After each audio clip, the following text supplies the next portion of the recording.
Eh, Vamos a estudiar una carta muy importante, la carta a los Romanos. Y esta es una carta que tiene mucho significado para mí. Ahorita les platico por qué. Pero antes de eso, vayamos a hacer otra vez una pequeña reseña de lo que vimos la vez pasada para ubicarnos un poquito.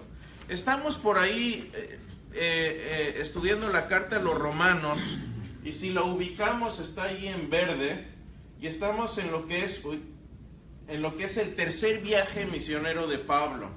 Entonces, en este periodo estamos ahí en este viaje, y en este periodo fue cuando Pablo escribe la carta a los Romanos. La carta de los Romanos tiene una importancia histórica que muy poca gente realmente se da cuenta. Porque no sé si han oído de Martín Lutero. Este fue el hombre que, sin quererlo, sin realmente estarlo buscando, comenzó el movimiento de la Reforma. Él precisamente fue un día que se encontraba leyendo esta carta a los Romanos, que se dio cuenta que había que cambiar algunas cosas en la Iglesia Católica Romana, porque él era un sacerdote católico. Él no estaba pensando separarse y formar otra denominación o otra iglesia o formar el protestantismo. Él lo que quería era reformar la iglesia desde dentro. Pero lo que muy poca gente sabe fue que esta carta y el haber estudiado esta carta fue el catalizador, fue la mecha que le prendió esta pasión por empezar a cambiar la iglesia. ¿Y qué sabemos, por ejemplo, de la historia de la iglesia en Roma? Bueno, ustedes saben, esta es una fotografía del Vaticano, pero en aquel tiempo... Llegó el romano, hablando del romano. Hablando del Vaticano, hablando del Vaticano, no existía el Vaticano en esta época. La iglesia en Roma era una iglesia muy joven. Tenía apenas unos 20 años de haberse formado esta iglesia. Acuérdense cuando, después de Pentecostés, que lo vamos a ver mucha gente piensa, no sabe que Pablo no fue el que fundó la iglesia en Roma. ¿Quién fundó la iglesia en Roma? Ya lo hemos hablado, no sabemos. Pero dicen que es Pedro. No fue Pedro. Lo más seguro es que quién sabe, como decimos. Y de hecho muchos no saben que es hasta 1500 cuando se funda la Basílica de San Pedro. Que todo Hermano, te adelantaste 1500 años. A eso ni en historia de la iglesia llegamos hasta el año 600, por cierto. Pero aquí sabemos por la lectura de Hechos que en Romanos, en el día de Pentecostés ya había ciudadanos romanos ahí, porque se acuerdan que de Pentecostés iba gente de todo el mundo, judíos de todo el mundo, y había gente de Roma. Roma en aquel tiempo era una gran ciudad, aproximadamente 1 millón de habitantes en aquel tiempo. Era un mundo de gente. Y para cuando Pablo ya les escribe en Roma, obviamente esto es una foto del Coliseo, y estamos sacando todo fuera de tiempo, pero el Coliseo no se habría construido sino hasta unos 50 años después de que Pablo escribe la carta a los Romanos. No existía todavía esto. Entonces, ¿qué es lo que sucede? Parte de la razón por la que Pablo escribe esta carta a los Romanos, que por cierto es la carta más larga que Pablo escribe. Es una carta muy extensa y muy cargada teológicamente. Es una carta fundamental para entender la salvación por fe. Y tiene un lugar muy especial en mi corazón, porque cuando yo me convertí al cristianismo fue la primera carta que yo estudié. Fue el primer pasaje, fueron los primeros pasajes donde di mis pininos espirituales fueron en las aguas de la carta a los romanos. El primer pasaje que yo aprendí fue Romanos 5:8. ¿Alguien se lo sabe? Mas Dios muestra su... Está el Evangelio. El Evangelio en una frase, en Romanos 5:8. Pero fíjense, para el 56, 57, que Pablo ya está escribiendo la carta a los romanos desde Corinto. Por cierto, que al final de la carta, ¿se acuerdan? Manda ahí a saludar a Erasto, que era de ese lugar. Bueno, acá en los 50, más bien dice, les manda saludos Erasto, que está acá conmigo, les manda saludos a los de Roma, obviamente conocía por ahí a algunas personas. Y lean el final de Romanos también, porque es interesante. Me dice, mando saludar también a mis parientes, y nombra ahí a algunas personas. Entonces es interesante, ya había relación entre gente en Corinto y gente en Roma, y vamos a ver un poco más de esto. Ahora, aquí puse un dato interesante. Ya para los 50, cuando Pablo escribe la carta a los romanos, bueno, ¿por qué le escribe? Porque había ciertos problemas en Roma. No eran los problemas tan graves que estaban pasando en Corinto. No tenían tantos problemas como de inmoralidad y cuestiones de ese tipo. Eran más bien problemas de doctrina. Y para entender por qué tenían estos problemas de doctrina hay que meternos un poquito a la historia. Y aquí es donde nos podemos armar un poquito y auxiliar de la historia secular. Hubo un historiador romano muy importante en esta época, en el siglo primero, que se llamó Suetonio. Y Suetonio era el guardián de los archivos imperiales del emperador romano. Este era por decir algo, el bibliotecario en jefe de los archivos de los romanos. Y en un momento dado decidió escribir la historia definitiva de los emperadores de Roma. Y adivinen cómo le puso a su obra: Las vidas de los Césares. Y empezó a escribir, y en uno de estos libros habla del emperador Claudio, que estuvo por ahí rigiendo Roma en el año 50, 49, 50, 51, 52. Y dice esto: Claudio, el emperador Claudio, expulsó a los judíos de Roma porque los judíos constantemente causaban altercados instigados por un tal Crestus. Y la razón por la que escribe Crestus está mal escrito, en latín lo escribe mal porque no sabía, hace una transliteración de lo que decían los judíos de Cristo. Entonces sabemos históricamente que Claudio expulsa en esta época a los judíos de Roma, y acuérdense que para los romanos el cristianismo era una rama o una secta del judaísmo. No había diferencia entre los cristianos y los judíos para ellos. Lo interesante es que el gran historiador Lucas, que tenemos como escritor del libro de Hechos, también habla de esto. Y ahí tenemos la coincidencia de historia secular con historia bíblica. Y dice esto en Hechos 18. Pablo fue y halló a un judío llamado Aquila, natural de Ponto, recién venido de Italia, con Priscila su mujer, por cuanto Claudio había mandado que todos los judíos saliesen de Roma. ¿Ven lo interesante cómo se entrelaza aquí la historia? Y aquí está hablando Pablo desde Corinto. Entonces Aquila y Priscila los conoce porque habían salido de Roma y se encuentran en Corinto con ellos, y ahí es donde se conocen y hacen una gran amistad. Ahora, para entender lo que sucede en la iglesia de Roma y el motivo de la escritura de Pablo, vamos a meternos al website de la página de la iglesia de Roma del siglo I. ¿Les parece? Ya estaban modernos, estaban adelantados unos 2000 años ahí.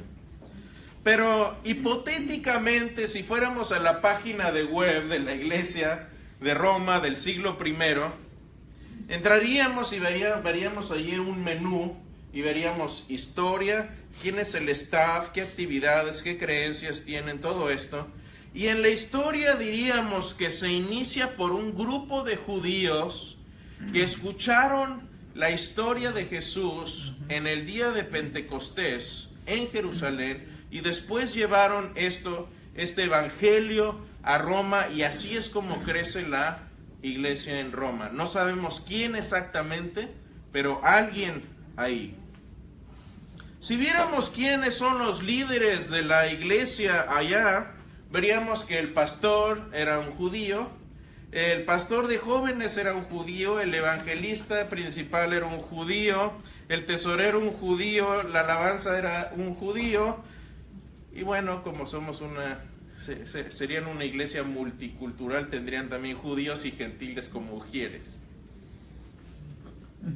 Pero el liderazgo básico estaría formado por judíos. Ahora imagínense qué pasa cuando a todos los judíos los echan, se tienen que ir, ¿y qué es lo que sucede después? Bueno, después de que Claudio los echa, uno vería que el staff ahora el pastor es un gentil, el pastor de jóvenes es un gentil, el tesorero un gentil, la alabanza un gentil, y los ujieres son más gentiles porque ya los judíos los echaron. Es una iglesia ahora formada por gentiles principalmente. Los judíos, obviamente, seguramente algún ilegal se quedó por ahí colado entre los judíos, pasa, ¿no? Pero sucede que la iglesia principalmente ya estaba formada por por gentiles. Ahora imagínense ustedes qué pasa cuando unos 2 o 3 años después sale Claudio, se quita esta prohibición y empiezan a regresar los judíos a Roma. Llega el pastor judío y dice, bueno, gracias por calentarme el lugarcito, hágase un ladito que ya llegó el pastor. Sí hicieron eso fue lo que pasó, eso es parte del problema que sucede en la iglesia de Roma. Empiezan a volver los judíos y empiezan a tener conversaciones y tener conflicto en cuanto, bueno, tenemos que judaizar o no, hay que circuncidarnos o no, hay que guardar toda la ley o no. Así que si ustedes hicieran un resumen o una síntesis de toda la carta de Pablo a los romanos, sería esta: justificación por fe sin las obras de la ley. Pablo les aclara ese punto muy, muy llanamente: la salvación es por fe sin las obras de la ley. Entonces Pablo empieza a escribir y nos quedan, el reto de hoy va a ser esta prueba. Tenemos 40 minutos para recorrer toda la carta a los romanos en un maratón. ¿Les parece? ¿Prueba aceptada?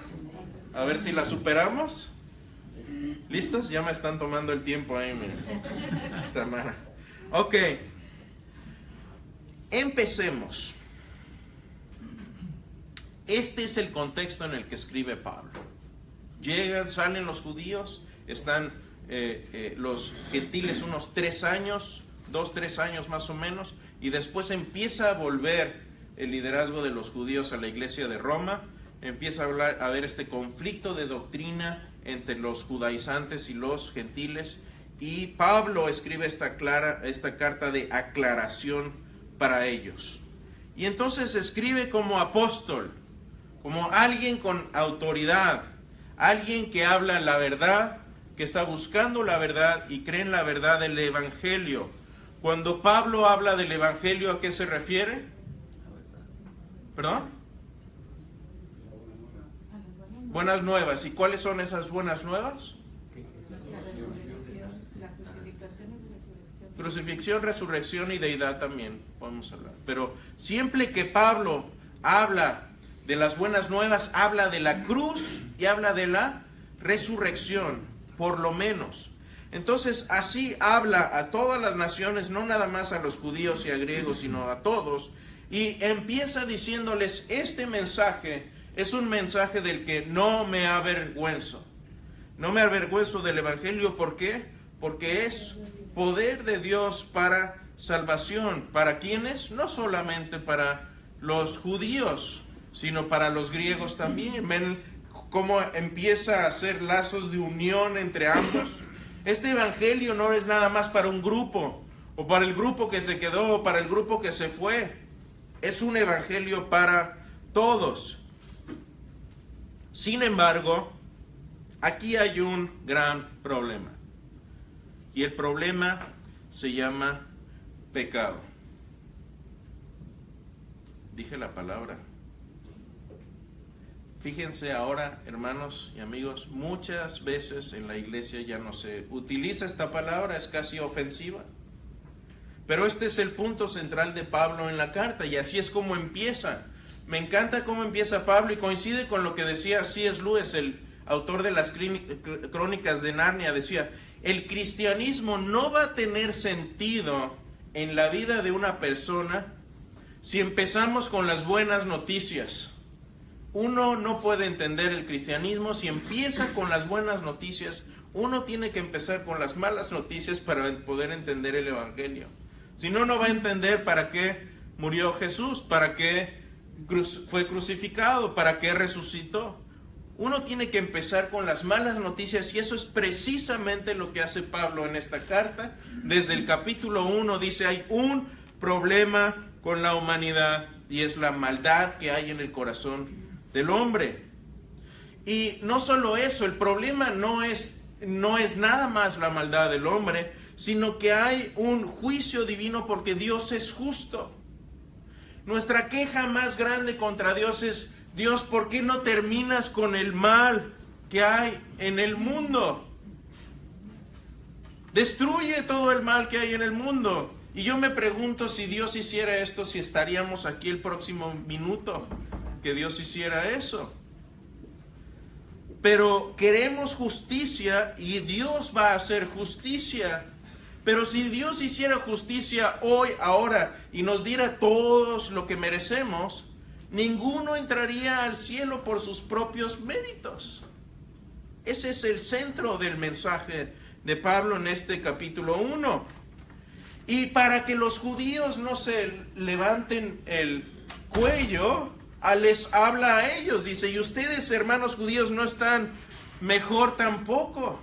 Tal vez ustedes recibieron la verdad, recibieron la revelación y los oráculos de Dios directamente, pero miren cómo viven. Y miren cómo han vivido. Dios les ha mandado profeta tras profeta tras profeta, y a todos los echan o los matan. Hay un problema en la humanidad. Les voy a platicar, dice Pablo, de unas diferencias entre judíos y griegos.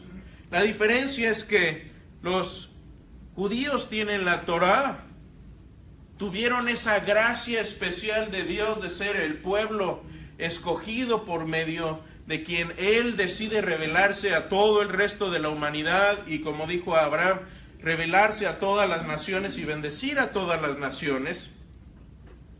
Y ustedes, gentiles, no tienen nada, pero ¿saben qué? Igualmente tienen el mismo problema. Tienen ese problema en el corazón de que quieren mostrar su justicia, pero no pueden. Todos tenemos una placa aquí que dice pecador. La tenemos puesta ahí. Pero ¿saben qué? Hay buenas noticias. Hay buenas noticias. Es más, no hay buenas noticias, hay excelentes noticias. Y la noticia es esta. La noticia es que ahora, aparte de la ley, se ha manifestado la justicia de Dios para todos los que creen en Él, en Cristo Jesús. Sí hay justicia, pero también hay misericordia. Sí hay juicio, pero también hay perdón. Pero no es un perdón que Dios te va a forzar y que te va a meter a la fuerza. Tú no quieres estar con Dios. Dios te va a decir, lástima, quisiera estar contigo por la eternidad, pero no te voy a obligar. Te voy a mandar flores, te voy a mandar cartas de amor, te voy a mandar mensajes todo el tiempo esperando una respuesta tuya. Y mis hermanas, yo no sé si han tenido por ahí algún pretendiente que les esté mandando flores y cartas y mensajes y llamadas. Pero si esta persona finalmente les dijera, si usted le dice, ¿sabe qué? Me cae muy bien, pero ¿cuál es la frase? Como amigos. Métele y póngale limón de una vez. ¿Verdad? ¿Qué pensarían si esta persona les dice, no, es que yo le amo tanto que la voy a obligar a estar conmigo toda la vida? ¿Qué pensarían? Llamen a la policía. Dios es un caballero y no te va a obligar a estar con él por la eternidad. Pero el problema ahí sigue. Pero él dice, ¿sabes qué? Hay un camino muy sencillo y de veras yo no entiendo realmente la mente del ateo. No le entiendo. No entiendo cómo si hay una gracia que te ha sido dada, si tenemos toda la evidencia que nos ha sido dada, nos está mandando flores, nos está mandando mensajes todo el tiempo, que digamos, ¿sabes qué? No quiero. Y el gran problema aquí es la falta de reconocimiento de que hay un problema en nuestro corazón. ¿Saben cómo sabemos que hay un problema en nuestro corazón? Y lo decía la vez pasada. En la considerada opinión del Señor, si leemos la Escritura muy superficialmente, vamos a saber que no hemos llegado, que cualquiera que miente o que odia a su hermano es equivalente a un asesino, y aquel que mira a una mujer para codiciarla ya adulteró con ella en su corazón. Y les decía en la clase pasada, yo no conozco a un solo hombre que no haya llegado a la pubertad siendo asesino adúltero. De veras. Pero no lo creemos. Cuando mis amigos ateos me dicen, uy, es que la sangre que se ha derramado por la iglesia y por la religión y todo esto, les saco una grafiquita de todas las guerras que ha habido en la historia de la humanidad desde el siglo I, y les muestro cuántas muertes han sido responsabilidad de la religión, y si quitamos el Islam sería como 3% de las guerras que ha habido desde entonces, y el otro 96%, adivinen qué son: guerras a manos de gobiernos seculares, y principalmente en el siglo XX, donde entre Stalin, Pol Pot, Mao Tse y algunos otros más, Hitler, eliminaron a más gente que en todos los siglos anteriores juntos. Y la conclusión, si ustedes estudian suficiente esto, la conclusión de los que estudiaron este fenómeno es que los que cometieron estos actos de genocidio fueron gente normal como usted y como yo. De hecho, Christopher Browning, uno de los que estudiaron el Holocausto, al final concluye: pude ser la víctima o el victimario, ambos eran humanos. Esa es su conclusión. Y no es solo la conclusión de los que estudiaron, sino de los mismos sobrevivientes del Holocausto. Dicen, era gente normal.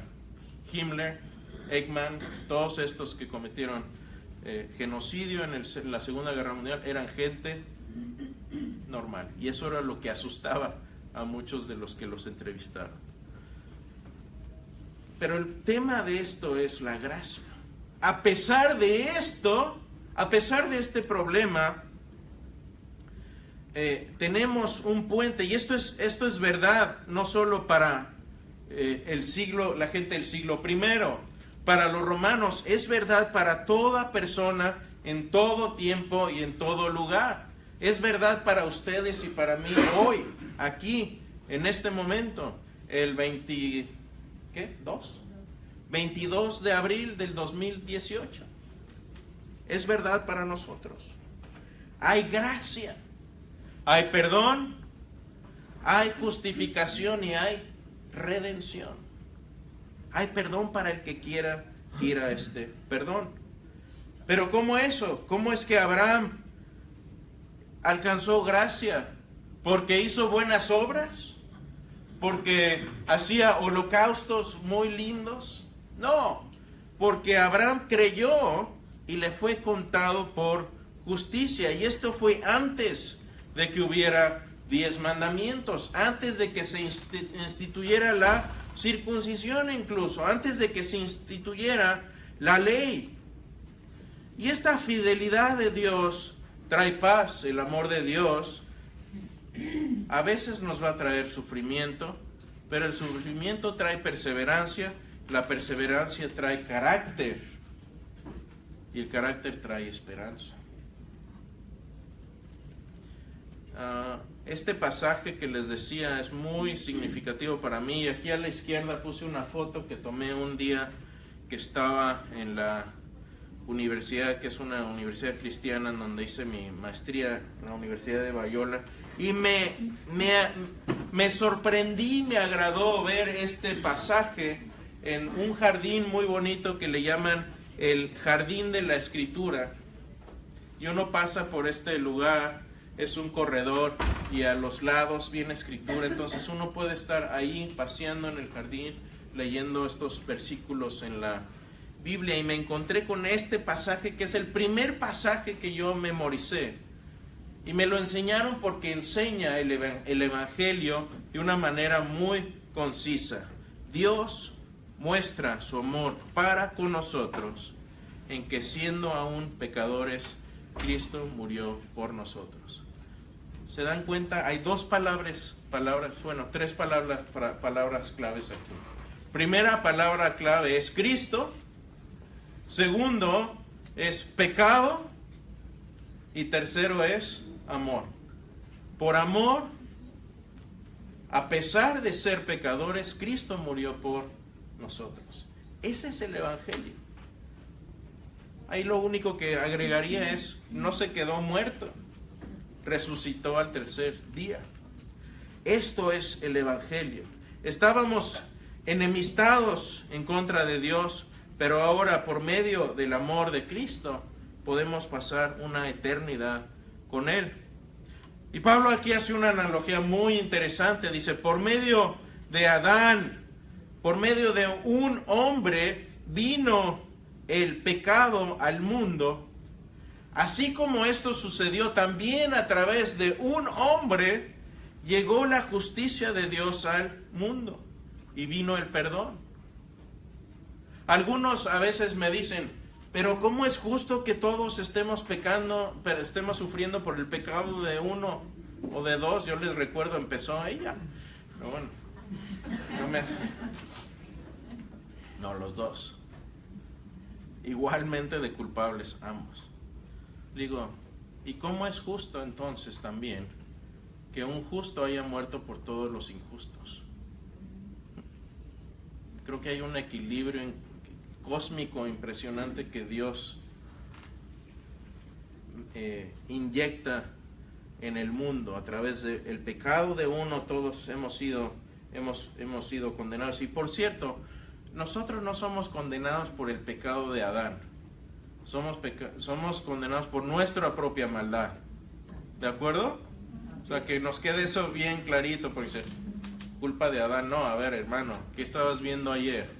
¿Cómo le dijiste ayer a tu hermano? ¿Con quién estabas chismeando el otro día? Cuidado, ¿no? Y decía, bueno, es que no podemos hacer otra cosa. No, sí, lea 1 Corintios 10:13. Dios te da la salida para que puedas resistir. Si no tuviera salida, no te diría Dios tienes una salida. Así que la última vez que pecaste, piensa si pudiste haber no pecado. Y ahí se resuelve el problema. Entonces, dice Pablo, vamos a quitarnos los zapatos, disfrutar y sigamos pecando con tranquilidad. Si la gracia de Dios se manifiesta por medio del perdón cuando hay pecado, pues pequemos más para que sobreabunde la gracia. Mostremos mayor la gracia de Dios. ¿Y Pablo qué dice a esto? Esta es una palabra griega, si quieren aprendérsela para su esposo o esposa. Me ginomai, que traducido en español llano y franco, ni más, nel, nones, no. ¿Sí? Y lo puse así porque este término es muy equivalente a esto que utilizamos. Es un término coloquial. Algo cómico que ahí usa Pablo, pero lo usa. Y dice, no, de ninguna manera. Si se les ocurre la chistosada de decir pequemos más, esa es mi respuesta. ¿Por qué? ¿Y por qué? Porque los que hemos muerto al pecado, si ya estamos muertos al pecado, ¿por qué vamos a seguir viviendo encadenados al pecado? Ahora dice Pablo, bueno, ¿para qué es la ley entonces? ¿Para qué nos dio la ley Dios? Si por medio de la ley uno no puede ser justificado, ¿para qué nos mandó la ley? Y la ley no son solamente los 10 mandamientos. Son 613 preceptos, reglas y demás que vienen inyectadas dentro de la ley. ¿Quién puede cumplir todo eso? Es imposible. Y alguno diría, bueno, ¿para qué nos dio entonces la ley? Porque la ley nos alumbra para ver el pecado más claramente. Una de las frases más sabias que he escuchado en mi vida cristiana, que no viene en la Biblia, es de un teólogo inglés que se llamaba Martin Lloyd Jones. Y decía esto, escúchenme: el ser humano es culpable de una doble falla. Por un lado, no nos damos cuenta de la tremenda profundidad de la maldad y el pecado humano, y por el otro lado, no nos damos cuenta de la gloriosa y grande y tremenda salvación que tenemos en Cristo. ¿Quiere uno entender el cristianismo bien? Entendamos esos dos polos. Una vez que tú entiendes la maldad humana, entiendes por qué necesitas un Salvador. Y eso pasa en nuestra sociedad hoy. Ahora en nuestra sociedad mucho el tema es, pero si yo no he hecho nada a nadie. No. ¿Ya habló con sus hijos? ¿Ya habló con sus padres? ¿Ya habló con sus hermanos? Pero yo no le he hecho nada a nadie. A lo mejor necesita rascar un poquito en su conciencia para ver. Porque si no le ha hecho nada mal a nadie, le ha hecho mal a Dios y se ha hecho mal a sí mismo, por lo menos. Y eso de que no le ha hecho mal a nadie tampoco me la creo. Y esto nos deja con una lucha interna. Y aquí viene la parte donde nos aplicamos esto, porque dentro de Chris Dupont hay una lucha todos los días. Es una lucha donde yo quiero hacer algo, quiero hacer lo bueno, quiero hacer lo justo, quiero hacer lo que Dios dice. Quiero hacerme el flossing de los dientes diario. Es que es así, pero no lo hago. Y Pablo dice eso mismo de él mismo. El gran apóstol Pablo, que vio el tercer cielo, que caminó con Cristo, que fue nombrado apóstol, que evangelizó todo el mundo conocido. Pablo dice, hay una lucha dentro de mí, porque lo que quiero hacer no hago, y lo que no quiero hacer, eso hago. ¿Quién me librará de este cuerpo de muerte? Esa es la lucha con la que vivimos si somos bien honestos con nosotros mismos. Pero hay otra ley, y esa es la ley a la que debemos todos someternos, y es la ley del Espíritu de vida en Cristo Jesús, que nos ha librado de la ley del pecado y de la muerte. Eso es lo maravilloso de esta carta, que nos explica, por un lado, la tremenda profundidad y lo que las consecuencias del pecado, y la gran y tremenda y gloriosa grandeza de la salvación de Cristo. Enseña las dos. Por cierto, un paréntesis: si se encuentran una iglesia que consistentemente evita hablar del pecado, piénsenlo. Porque yo pienso que el principio de la comprensión del Evangelio viene por medio de y ahí va la palabra dominguera. ¿Somos teólogos aquí o no? Hay un teólogo. ¿Con los demás qué son? ¡Teólogos!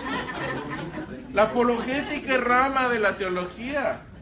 Cualquiera que estudia la palabra es teólogo. Todos son teólogos. A ver, ¿cuántos teólogos hay aquí? A ver, sí, una. Teófilos.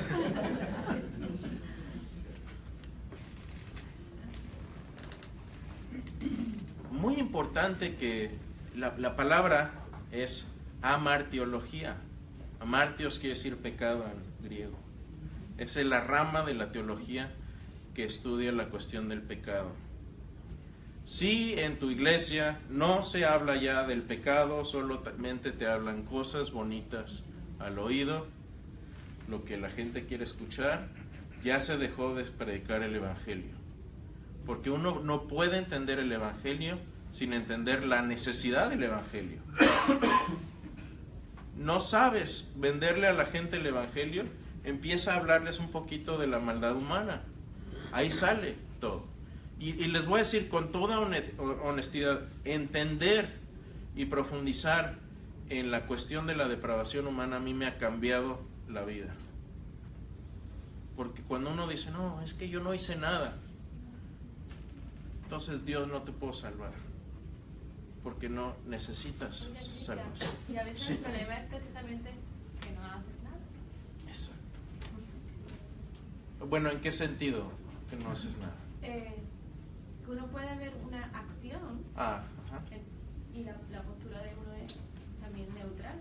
Entonces, de alguna forma, es parte de... ¿Te refieres, por ejemplo, a lo que Dietrich Bonhoeffer fue un cristiano que vivió en la época de Hitler? Y fue uno de los pocos dirigentes de la iglesia que se pronunció contra él, y eso le costó la vida.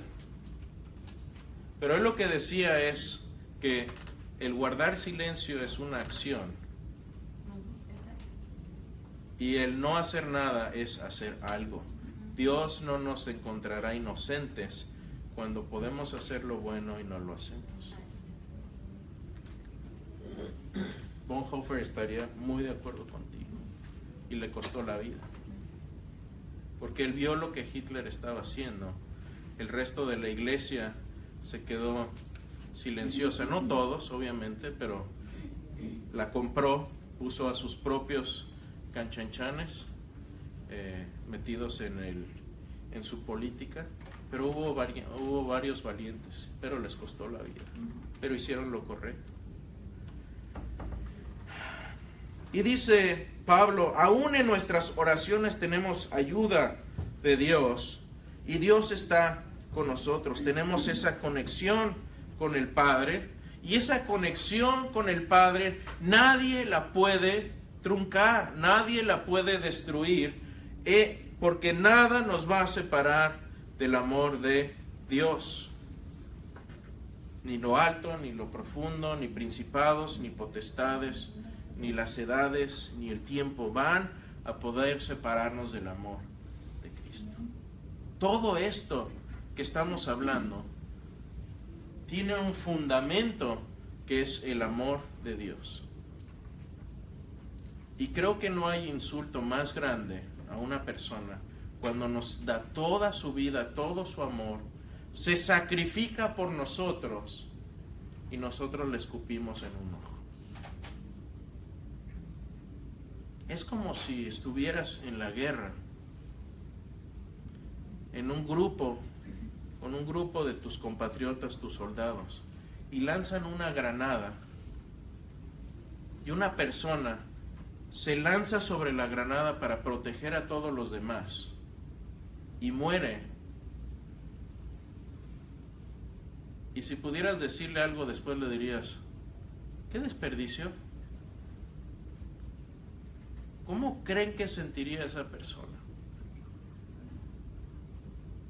No hay nada peor que un corazón mal agradecido. No seamos mal agradecidos con el sacrificio que hizo Cristo por nosotros. Ahora, el que no haya judíos, la ausencia de judíos en la iglesia no significa que Dios falló. Algunos dicen hoy, bueno, ¿por qué los judíos no creen hoy? ¿O por qué no hay más judíos? Bueno, recuerden que los primeros creyentes eran judíos. Y muchos judíos se siguen convirtiendo. Hay muchos judíos mesiánicos el día de hoy. Entonces no es que haya ausencia de judíos, tampoco. Y Dios no ha fallado. Por cierto, dice, no digas que Dios es injusto. Tú eres el barro y Él es el alfarero. Déjate moldear. Si eres plato, no te quejes de que querías ser taza. Deja que Él te moldee a lo que Él piensa que es lo mejor. Deja que el alfarero trabaje en tu vida. Si vas a ser plato, sé el mejor plato que hay. Si vas a ser maestro, sé el mejor maestro. Si vas a ser pastor, sé el mejor pastor. Si vas a ser ujier, sé el mejor ujier. Pero déjate moldear por Cristo. Ahora, Dios no termina aún con los judíos y va a agregar al árbol de la vida. Así que hay todavía hoy judíos que se están agregando a este es un árbol de olivo. Y Pablo usa esta analogía de que él sigue insertando ramas en el olivo y sigue trayendo gente. Ahora, presenten sus cuerpos como sacrificio vivo, agradable, fragante a Dios. No lo corrompan, es templo del Espíritu Santo, sino que en vez de eso, transfórmese por medio de la renovación de su mente. Aquí usa la misma palabra que utiliza transformación, metamorfe, la misma palabra que utilizamos para una mariposa, metamorfosis, lo vimos la vez pasada. Y decíamos, bueno, no te quedes como gusano, transfórmate, que te salga el color, el brillo, las alas. ¿Quién quiere ser un gusano en el suelo toda su vida? Extiende tus alas a lo que Dios quiere que tú seas, renueva. ¿Y por dónde entra esta renovación? Por la mente. Eso quiere decir que tenemos que tener cuidado con qué estamos viendo, qué estamos leyendo, con quién nos estamos juntando, a quiénes estamos escuchando, qué tipo de conversación estamos teniendo con la gente. Cuando la gente llega con nosotros, se edifica o se alimenta contienda o chisme o maledicencia. ¿Qué es lo que estamos cultivando en nuestra mente? ¿Qué programas de tele estamos viendo? ¿Cuánto tiempo pasamos viendo tele? No tengo nada contra la tele. Hay una serie que me está gustando, la de Perdidos en el Espacio, que yo vi.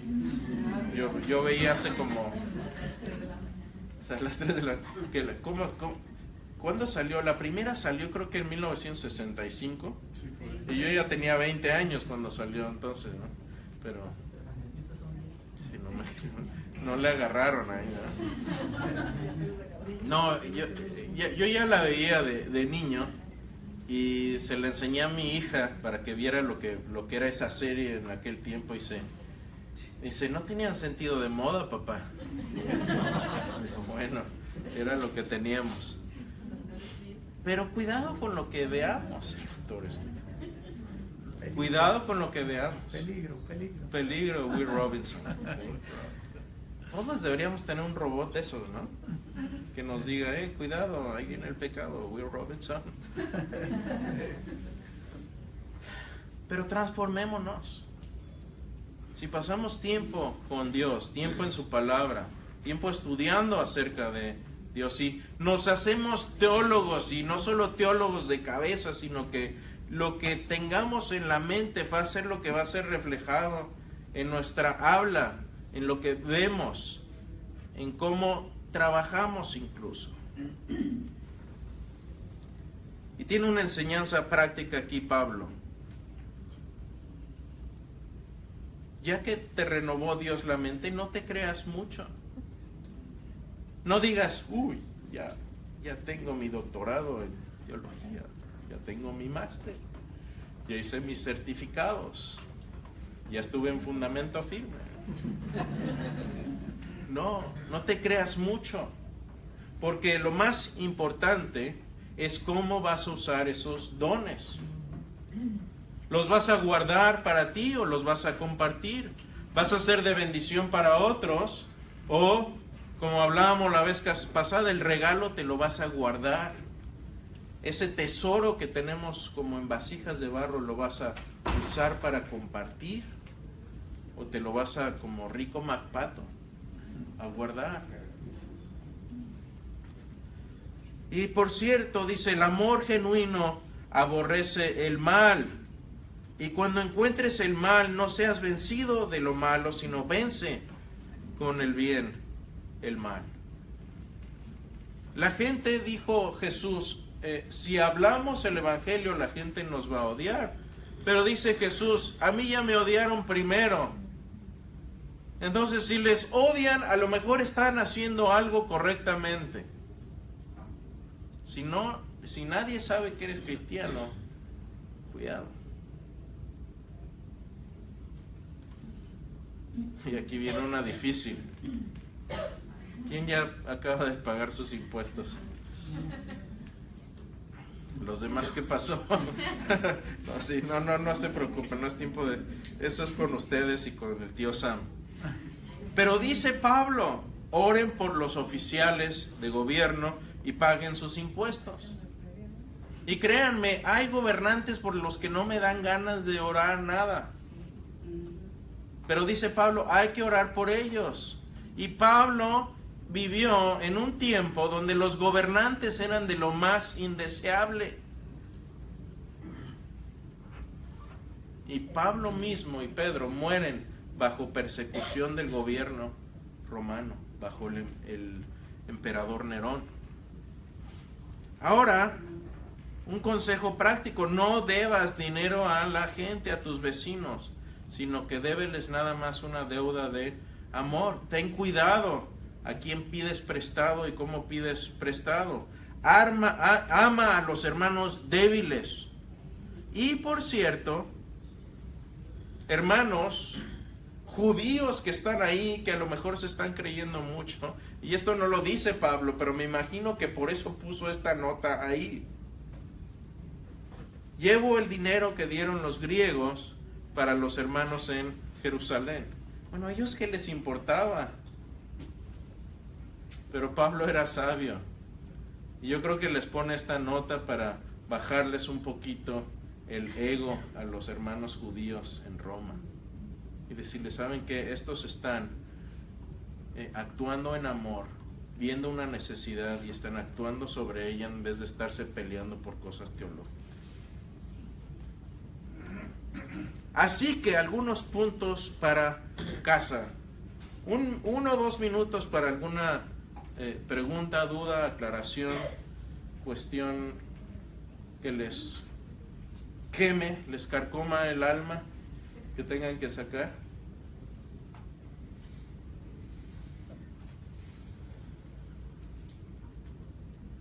Wow.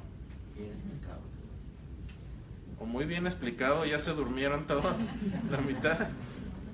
O lo está dando, Romanos 7, el pecado que mora en mí. También es mi libro favorito. Sí, Es 8. muy importante. Luchando con uno mismo, Ajá. viendo a Pablo luchar sobre este tema, Sí. encontré tranquilidad. Si él siguió luchando por toda su vida, porque yo no. A ver, si Pablo sufrió, si tuvo el aguijón de la carne y peleaba con su propio pecado, no es como para caerme en mis laureles y decir, uy, bueno, Pablo batallaba ya. Sí. Tengo justificación yo para hacer lo mismo. Al contrario, yo creo que es una motivación a decir, wow, si eso es lo que Pablo pensaba y lo que Pablo batallaba siendo el apóstol que fue, ¿cuánto me falta a mí para llegarle a los talones a Pablo? Porque todos decimos, uy, no, queremos ser como Cristo y para mí Cristo es... Quisiera llegarle a Pablo a los talones. Con eso me conformaría. Tanto, de veras. Entonces, por eso Pablo para mí ha sido como un amigo, como un mentor, como un compañero de viaje en la vida. Me ha enseñado y... De veras, yo cuando acabo esta serie, cada vez la he dado 2 veces, cuando acabo esta serie es como casi que volver a enterrar a un amigo. Pero bueno, ¿alguna otra? Algunos puntos para casa. Pablo dice que el Evangelio es poder de Dios para salvación a todo el que cree. Tenemos una gran salvación que Dios nos ha dado. Tenemos una gran vida por delante. No sabemos si va a durarnos 5 años, 1 año, 10 años o 20. Pero tenemos una vida que tenemos que decidir cada día cuando nos levantamos cómo lo vamos a pasar ese tiempo. Todos tomamos decisiones todos los días cotidianas. Tenemos que decidir qué vamos a hacer con esta salvación que Dios nos ha dado. ¿Vamos a compartirla o no la vamos a quedar? Ahora dice Pablo, la ley, aparte de la ley, se ha manifestado la justicia de Dios. Y la justicia de Dios es como una moneda de 2 caras. En una viene un juez que va a juzgar justamente y va a terminar con la maldad en el mundo. Pero por el otro lado está la cruz de Cristo. Salvación. Esas 2 caras son las 2 caras del mismo Dios. ¿Qué hagamos nosotros con el Evangelio? Va a depender qué cara vamos a ver cuando estamos enfrente de Él. Y finalmente dice, ofrezcan su cuerpo como sacrificio vivo, santo y agradable a Dios. Cuidemos lo que hagamos, cuidemos lo que veamos, cuidemos nuestra palabra, lo que sale de nuestra boca, incluso cómo lo decimos. Muchas veces decimos, bueno, te dije algo correcto, sí, pero lo dijiste bien golpeado. Qué feo. Cuidar nuestro cuerpo incluye cuidar qué sale de nuestro cuerpo, de nuestra boca, cómo usamos nuestra lengua, qué es lo que dejamos que entre en nuestra mente, en nuestro corazón. Cuidemos nuestro corazón porque dice la palabra de Dios, porque de él mana la vida. Cuidamos nuestra lengua porque nuestra lengua puede destruir.